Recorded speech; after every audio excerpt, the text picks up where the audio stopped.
Hey everybody, today I'm going to teach you how to make a metallic Psytrance lead, an FM lead, just using Ableton plugins. This is what it's going to sound like.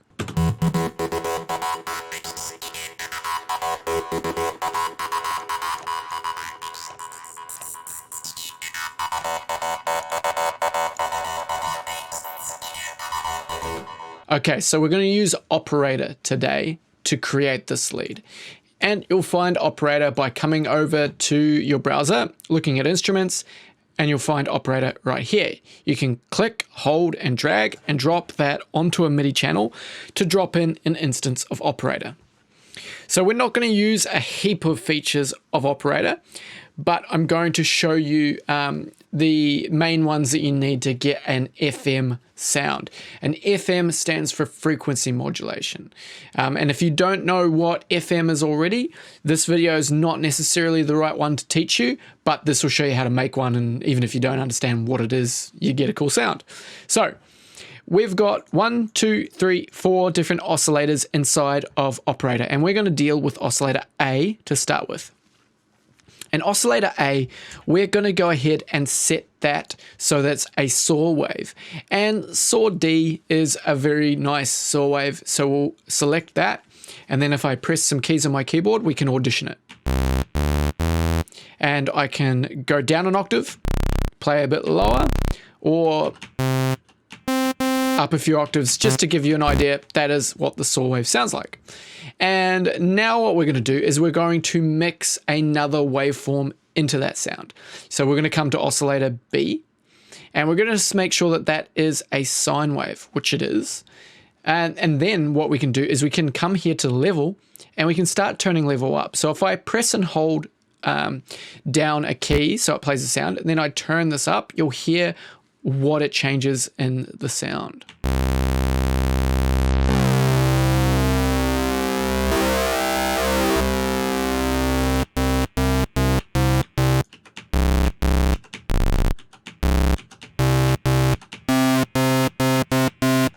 So now we've got a very different sound. So if I turn B off again, we can find a spot where we think it sounds good. So I'm going to use this octave.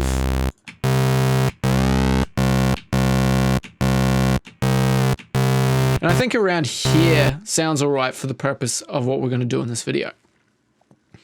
So we've got those two parts of the sound. The next part we can utilize is a filter in order to shape the sound a bit. So we can come over here, we can make sure that the filter's on, the blue indicates that it's on, and then we can change our filter shape. And we've got a couple of options. We can use a high pass filter.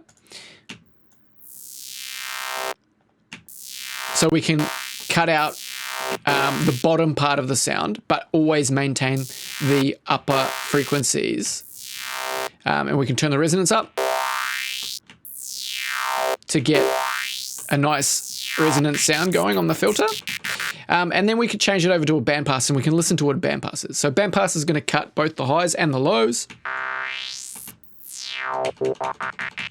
So each have their purpose. For this video, we'll use a high pass. And we're going to maintain that high frequency content. So we've got the sound. How about we go ahead and just quickly make a little MIDI clip? And how would you structure a sound like this? So if I select this area, go Control-Shift-M. Now I've made my MIDI clip, and I can come down here, and I'm just going to see, okay, I was pressing C1. We'll maybe go E1. Okay, I'm going to change this so that I can see 30-second notes. And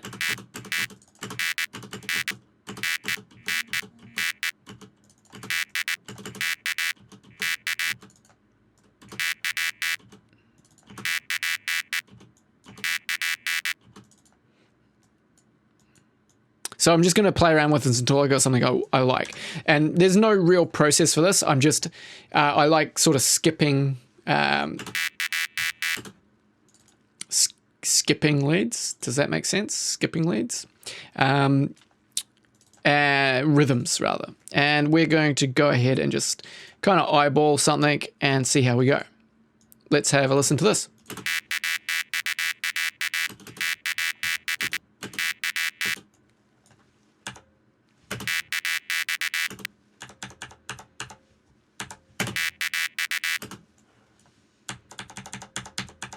going to move everything around.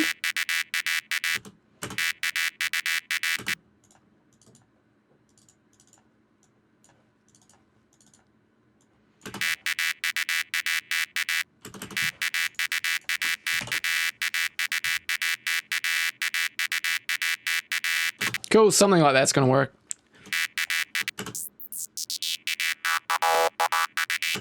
And what I can do is I can just, so it doesn't click at the end.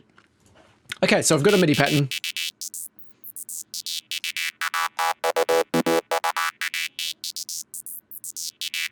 Sweet, so we have a MIDI pattern playing, and then we're using a bit of the filter in order to modulate the sound.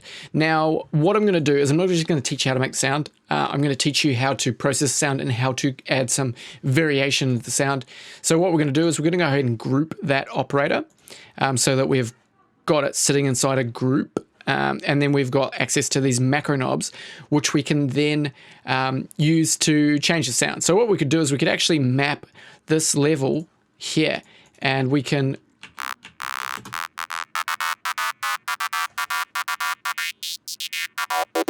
change the amount of frequency modulation coming from that second oscillator.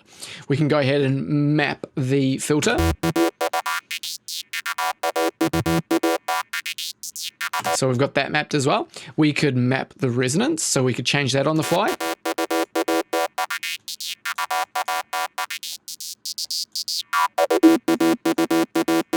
Sweet, so we've got a whole bunch of variation there. Now what we're going to do is we're going to look at what sort of effects you can use to make this a bit tougher. So I would go for a saturator. What you could also do, let's have a look at a couple different plugins. So let's go mid-range fattener. Okay, cool. We're going to use that preset, see how we sound. Cool, so that really does fatten up the mid-range a lot. So cool, all right, that's one way we could do it. We could change the dry wet on here so that we can add that in. Sweet. What else do we want? What we could do on this control is we could map a bunch of different parameters to it if we wanted. But let's come to phaser. Let's just phased and confused. We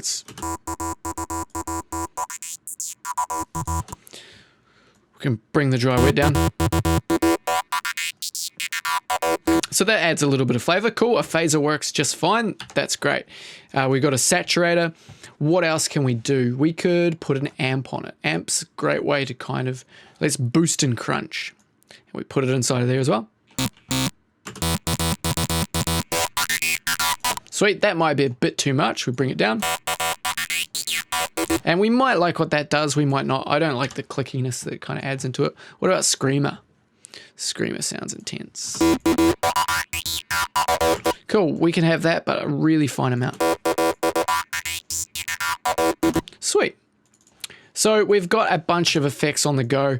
We could map all of their dry and wet parameters, or we can keep them static like that. Finally, we can then process it with some reverb and delay to fit it into the mix. So in this case, we could put the reverb and the delay on the actual channel. Let's get a reverb, and you can watch my process for how I'd apply that. So we got a reverb, we'll put it on high quality because we got the processing power. We'll put it on around, let's say 30% dry wet to start with. Bring it down.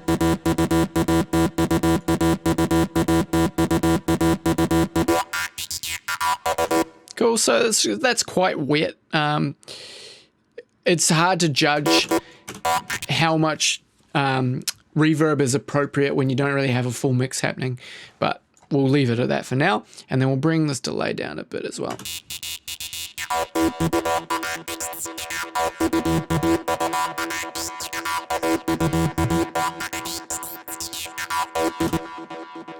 So now we've got some really nice sort of, it really would fit the mood of a Psytrance track now with all of those effects on it.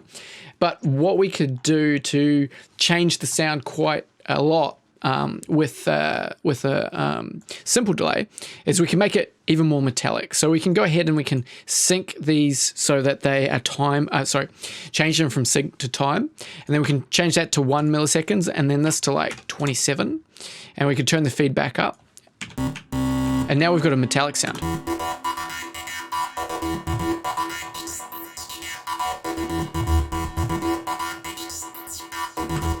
Cool, and turn that back off.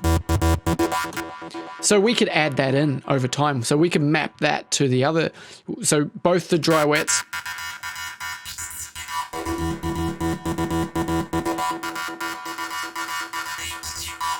now that's controlling a bunch of different parameters. We could have even put it on the screamer, we could put it on the phaser, we could have put it on the saturator. So it does control the saturator, sorry. So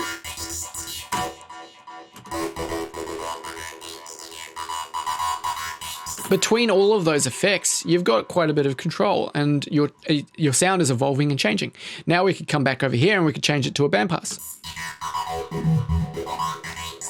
So we could have one version of it bandpassed if we wanted, and then another version of it high passed, and you could fit them in different places in your mix.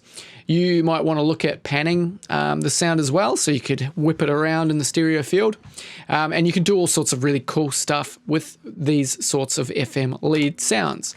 A lot of Psytrance utilizes them. So I hope that you found that enjoyable. I'm going to be doing more videos where I'm just using Ableton inbuilt tools to make Psytrance and other genre sounds. So stay tuned for more. See you soon.